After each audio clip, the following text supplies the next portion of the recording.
j'y vois des personnes qui sont particulièrement motivées, qui ont envie de partager ensemble la musique, envie de communier, envie de chanter véritablement avec tout leur cœur.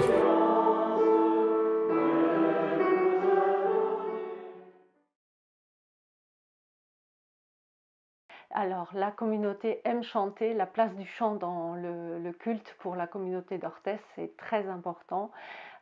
Chanter beaucoup de strophes, ils aiment bien.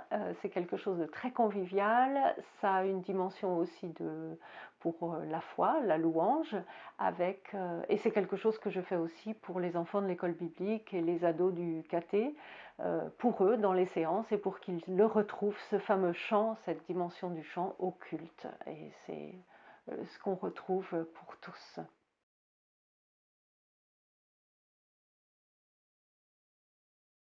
Le projet des 500 ans de la réforme protestante, on l'a organisé avec l'autre église protestante d'Orthès, l'église protestante évangélique libre, et du coup la chorale s'est réunie à cette occasion-là. C'était une chorale événementielle en quelque sorte pour préparer le culte de la Réformation, et ça a tellement plu qu'ensemble les deux églises ont eu envie de prolonger l'expérience et on se réunit cette fois-ci pour le culte de l'été que l'on va faire ensemble et certainement une suite à cela aussi.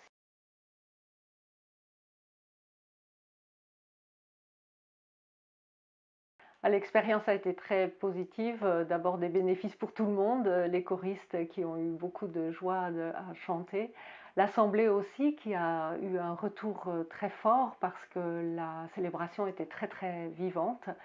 Les deux églises ont eu beaucoup de plaisir à se retrouver autour du chant, le chant de la louange, la dimension de la prière, ça a été aussi très très fort. Et puis la volonté d'apprendre de nouveaux chants. Grâce à la chorale, on peut apprendre de nouveaux chants et ça c'est vraiment aussi très important pour renouveler un peu au niveau des paroles aussi. Donc c'est une bonne expérience pour tous. Voici le